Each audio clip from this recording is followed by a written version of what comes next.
thought it'd be good to start with a little overview of our company, what we do. So we're a company committed to providing inclusive and person-centred services to deaf, disabled, elderly and neurodiverse individuals and the services that support them. So within the Inclusivity Group, there are 3 companies. We have Complete Communication, Complete Training and Complete Independence. Complete Communication focuses primarily on employment support, communication support and performance interpreting. So you might have seen, I don't know if any of you went to the summer sessions last year in Plymouth, but we were the company that provided all of the BSL interpreters for that. So we do a lot of work sort of within performances, theatres and events as well. Complete Training is our training company, so we provide face-to-face and online courses and bespoke bundles and courses to a lot of organisations and companies to promote inclusive practice within the workplace and also just within sort of the wider community and day-to-day life as well. And then we've also got Complete Independence, which is community-based support. So we support a lot of people with going about their day-to-day lives, accessing the community, a lot of the time through sort of like direct payment scheme and social services as well. So that's a lot more community-based, home-based support. So that's sort of an overview of us and what we do. So the first thing to talk about is what is Access to Work. So I'll just hand over to Liv. Yes, so what is Access to Work? Access to Work is a government grant scheme which provides individuals with support, whether that's practical support or individuals supporting the person within the workplace. You can get special equipment, which we will talk about again later, but it aims towards people that may be deaf, disabled, long-term, short-term health condition, neurodiverse individuals.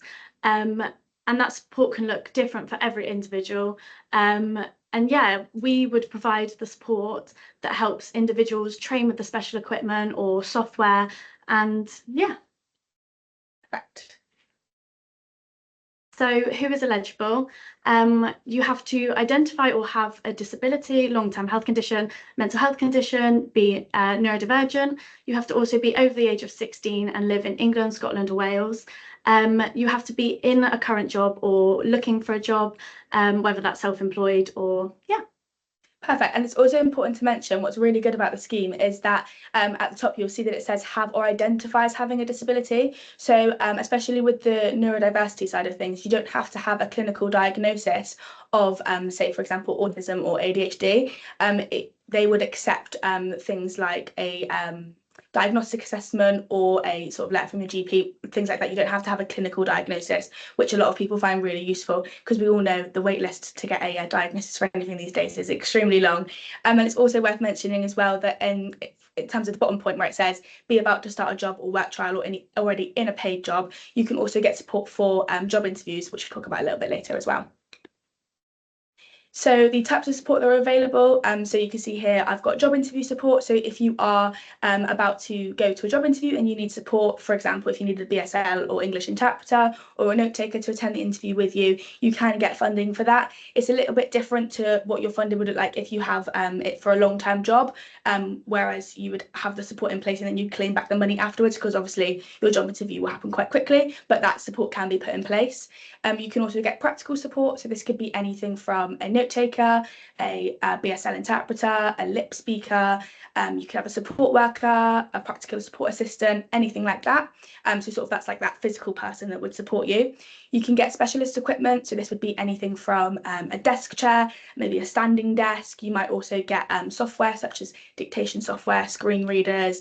You can get like coloured covers for your screens, all things like that. You can also get a travel budget, which a lot of people find really useful. So if you, because of your disability, find it hard to travel to or from work, or you're required to travel during your working day, what Access to Work can do is provide you a grant to fund a sort of like a taxi budget, which could actually be through a taxi company, or they could also fund sort of like a family member or a friend to taxi you around. You can also get mental health support. So if you have a mental health condition, you can get support for that. That normally comes in the form of sort of like coaching or mentoring. And then you can also get equipment training. So if you get awarded specialist equipment, you'll also get awarded hand in hand that equipment training, which provides you training on the equipment you've been given. So you're not sort of left to figure it out yourself.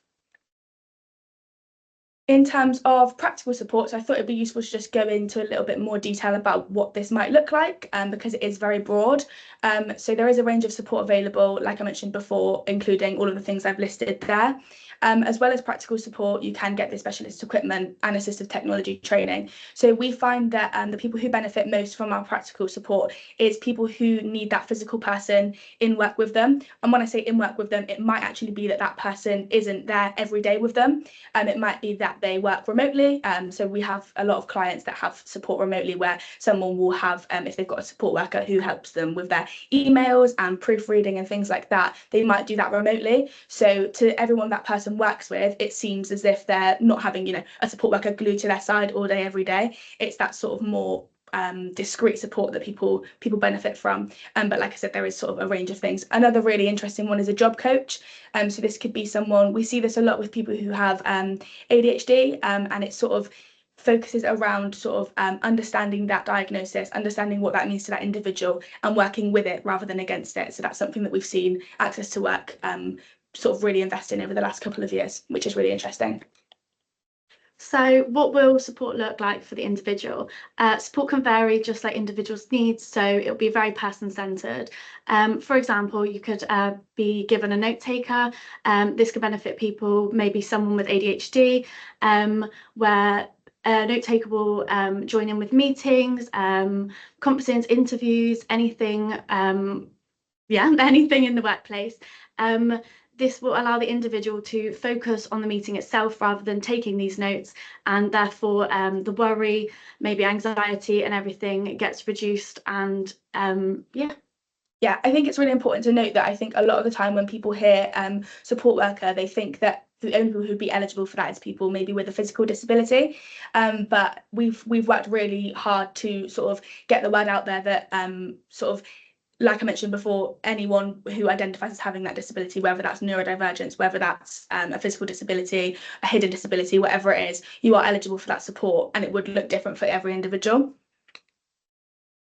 Other examples could be a BSL English interpreter. For deaf individuals, they benefit from aiding with communication, making sure they're involved in work practice, which helps a lot to do with safety and practical tasks. And again, a support worker, maybe if you have a physical health condition, they can respond and help you with daily organising, admin, reducing brain fog and anxiety, burnout. And like I said, it could be day to day, it could be as and when, it could be every other week, whatever benefits the individual. Perfect. So I know I mentioned before a little bit about travel support, so this just goes into a little bit more detail about that. So as I mentioned, if you struggle to get to or from work, or you're required to travel during your working day, Access to Work will provide you with that taxi budget. So that could be the one that you actually go to a taxi company and use, or you could use sort of like a family taxi or a friend. If you've got someone that normally does it, they could actually then get paid to do that as well. So that's really, really useful. In terms of specialist equipment, this is just a few examples of what might be available to you. The good thing about Access to Work is they've got assessors and people that you'll meet with that have this knowledge on what might be useful for you. And we also provide advice and guidance on people who are looking to apply. So whatever even if you're not sure what you might benefit from, we always say you can come to us, you can ask the question, and then we can sort of provide advice on what might be available. And there's so much stuff out there that people don't even know exist. So it's always good to ask the question. But this is just a few examples of some equipment or software that you might be provided. And then, as I mentioned before, you would also be provided the training on any software. Perfect. So in terms of the actual application process, I thought it'd be useful to go through every step. This looks really daunting. It looks like it takes forever, and it looks quite scary. So I thought it would be useful to break it down. But before I do break it down, I thought it'd be really useful just to say that we offer non-obligation support through every single step of the process. So what we normally do is we would meet with someone for an initial consultation. If someone thinks they might benefit from Access to Work, but they're not really sure what that might look like, they would meet with us normally for about half an hour, maybe to an hour. Again, this is completely free, completely non-obligation. We would then provide sort of guidance, advice, act as a sort of sounding board for them to discuss what they might benefit from, and then we can support from that point all the way up until you start getting your support. So through each of these stages that you can see here, we offer support every single step of the way. Again, completely free, completely non-obligation. I will keep saying it because people always think there are hidden costs and people think we're always going to come back with a check at the end, but we don't. Like I said, it's completely free and non-obligation. So step one of the process is the online application. So this is just an online application form. Usually takes between 30 to 60 minutes. What they do is they ask you about your job, what your role is, your disability, and also what support you think you might benefit from in the workplace. It is quite a long application form, so that's why we say to sort of give yourself around an hour to complete it. And again, a member of the team is always available to help you with that online application if needed. Once you've sent off your application, you have a very long wait as of anything. It's normally about 12 to 24 weeks wait, which is absolutely ridiculous. But what they will do is Access to Work will then review your application and they'll allocate you a caseworker. They'll then get in touch with you and they'll look to book in your workplace assessment. So what your workplace assessment is, it sounds really scary. It sounds like they're testing you. They're not. What they are doing is trying to understand what support you need and what support you might benefit from. So when they give you your grant, it actually meets your needs rather than just sort of a blanket approach of support. So this is normally done online or in person. Again, a member of the team is always available to join this workplace assessment with you if you feel like you would benefit from someone being there who's gone through the application process with you. If you're anything like me, once I get on a meeting or in an assessment, I just crumble under the pressure and I forget what I wanted to say. So it's sometimes nice to have someone there to support you with that. After your workplace assessment, you might be asked to provide evidence. So this would be if you had a medical clinical diagnosis, this would be where you might provide it to them. But again, it's not required. And then after they've done all of that, what they'll do is review it and they'll give you your grant. So what this will look like is you'll get a letter emailed to you and sent in the post, and it will have your name on it. It will have, all of your personal information, and then it will also have what support you've been awarded. So anyone can be eligible for all of the support that I've mentioned. So someone might have a travel budget, they might have mental health support, they might have practical support, and they might have the equipment and the training. That would be absolutely fine and allowed. Someone might just have one of those four things. Some people might have two, some people might have three. As we've said, it varies person to person. But that grant letter would sort of be your proof of funding that you would then need to provide to your supplier. So once you've got that grant awarded to you, you can then start using your support straight away. And then what you need to do is choose how you want to access that support. So you can do this individually. You can go out and you can source people. Some people like to work with people that they know before. They might have a track record of someone. They might have someone that they've worked with previously that they want to then employ to do that support. And that is absolutely fine. What you can do is then go to an agency like ourselves, who would then sort of organise this support for you. And what that does is it takes all of the sort of administration burden of sort of going out, finding that person, employing them, sorting out their pay, all of that. We take all of that on, and it means that all you have to do really is turn up to work and access your support. Obviously, there's pros and cons to each, and people have their own preferences, but it's good to know that both of those are an option.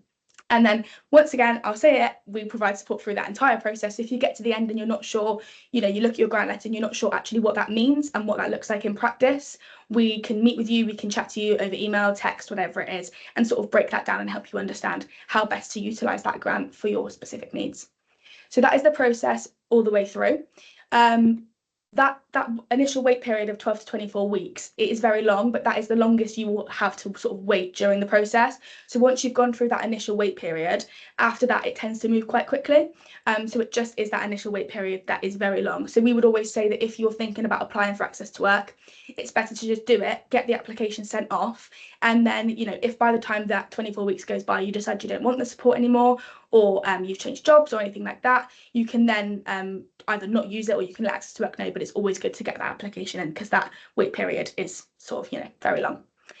And I know I mentioned earlier, but I thought it'd be good to go into a little bit more detail about how we can help. So as I mentioned, you can either choose to manage the Access to Work support on your own, or you can go to a company and get support with that. So if you were to come to us as your provider, we offer what we call an Access to Work package. So what this does is it takes all of the, 99.9% of the administrative burden off the individual and allows them to just access that support. So as mentioned, we provide support with the application. We provide assistance with communicating with Access to Work. So there might be instances where you have to go to Access to Work and ask them to, pay the claim that you put in. You might have to tell them that you've had a change of job or a change of circumstance.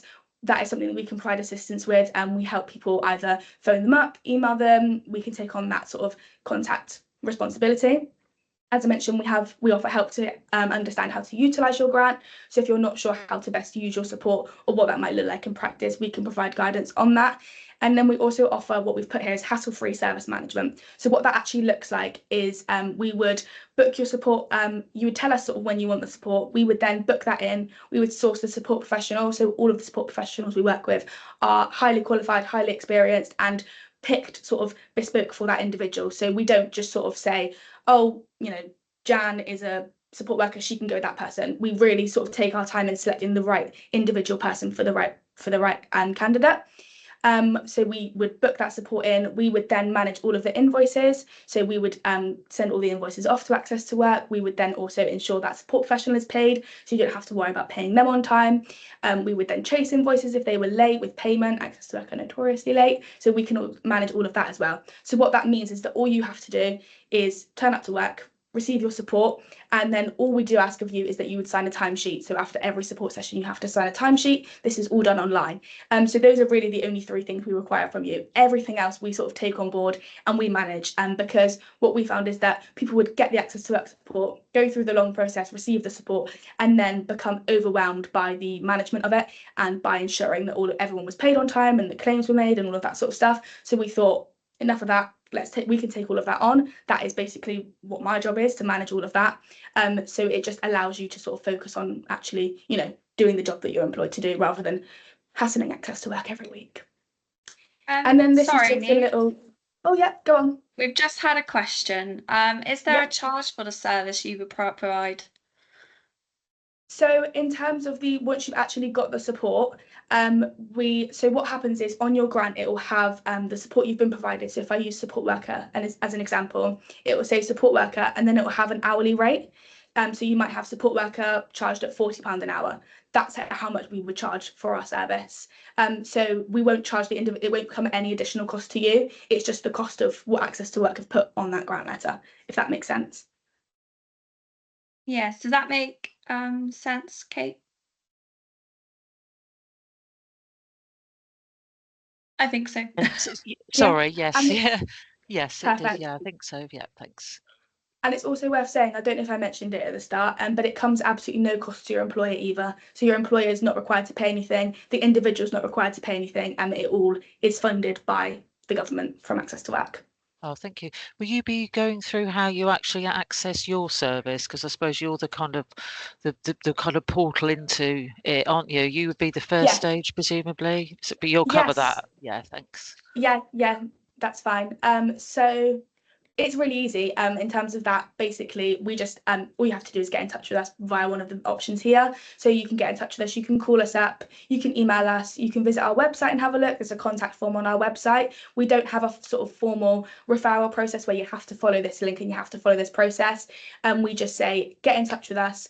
Even if it's just you send me a text and that says, I want to use Access to Work. That is enough for me to then come to you and organise that initial meeting, that consultation, and sort of get that support rolling. So there's not sort of a formal way to access the service. We would just say, get in touch with us, and then we can go from there.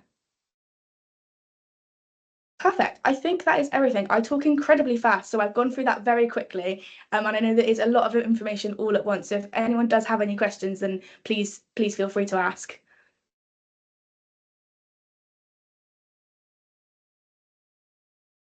Brilliant. Thank you, Neve. Is there any questions at all from anyone?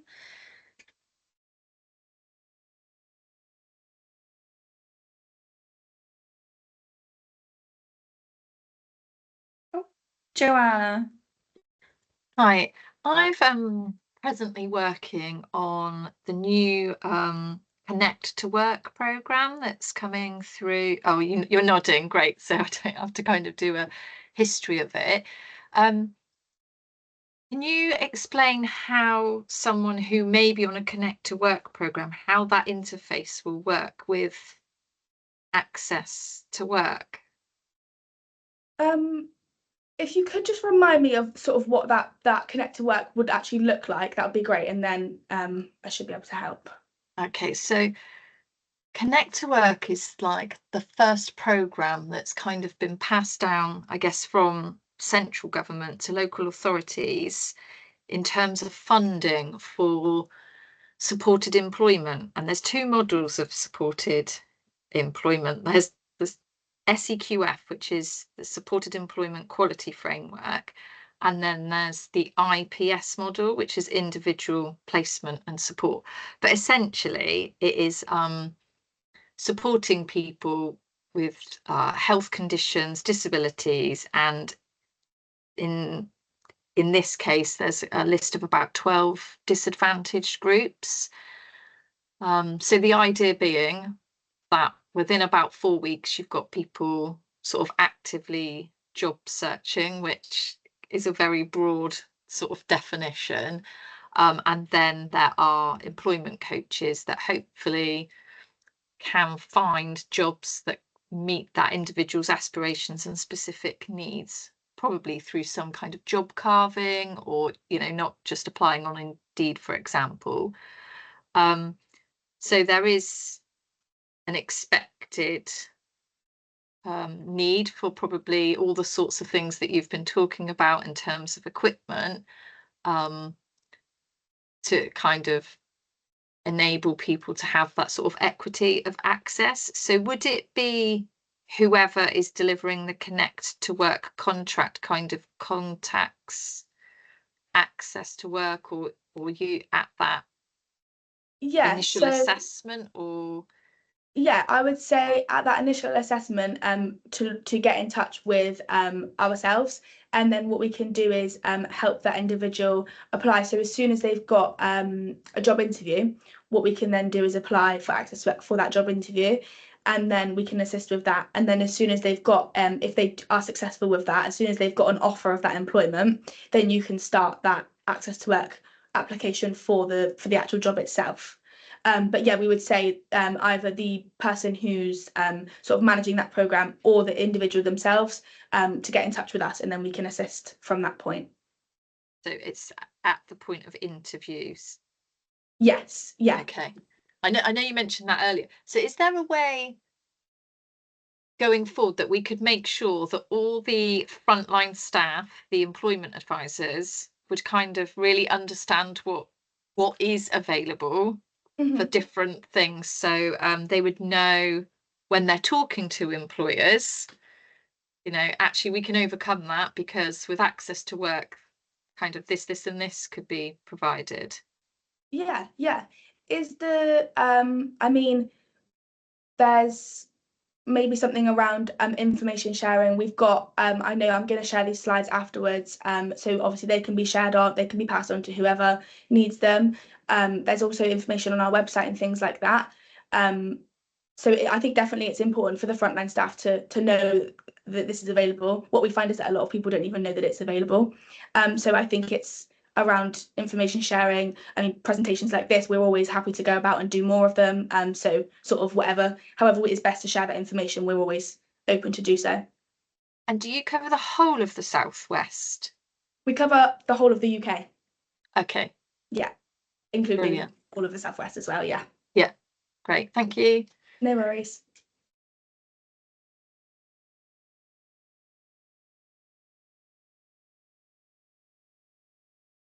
Any more questions for Neve?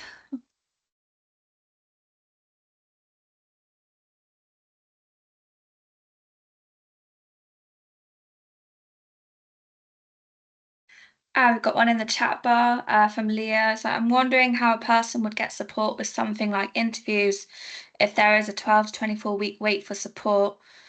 Should they be advised to apply for Access to Work 6 months prior to applying for jobs? So the interviews is the one that differs slightly. So what happens is during the application, you would say that it's an interview, and that automatically what that does is that it turns that 24 week into a 4 week wait. Obviously, I know that's still normally a lot longer than, you know, the interview process. We tend to get, you know, people get offered a job interview and it'll be the next week. So in that instance, what we recommend is that, and what we offer is that people can come to us, and as an agency, what we're able to do is put that support in place. on the knowledge that when the access to work comes in 4-6 weeks time, we will then get reimbursed for that funding. So that is one sort of major benefit of working with an agency. If that was the individual working on their own, they would have to fund that support themselves and then claim it back from access to work once it's been approved, which is a lot quicker, if it's a job interview, than it would be if it was for the long, a long haul job. But also, if that, I know that's not always financially viable for people and things like that. So what you can do is sort of come to an agency like ourselves, and we can provide that support on the basis that once that access to work comes in, we can claim that funding back. So that support can be put in place even if that application, hasn't fully gone through yet. Brilliant, that's great.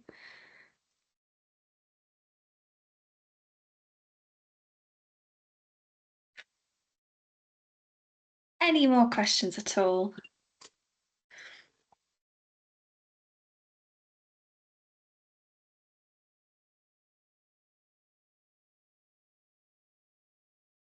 So like we said at the beginning, all the information will be sent out in a post email, including the slides, and all the other further information and the recording.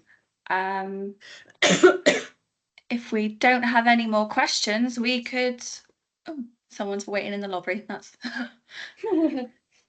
we could wrap this up early, give you all back half an hour of your daytime. But yeah, there's no further questions. Everything will be going out in the email. Right. Thank you very much. Thank you everyone for attending. Thank you. Thank you. Bye. Thanks.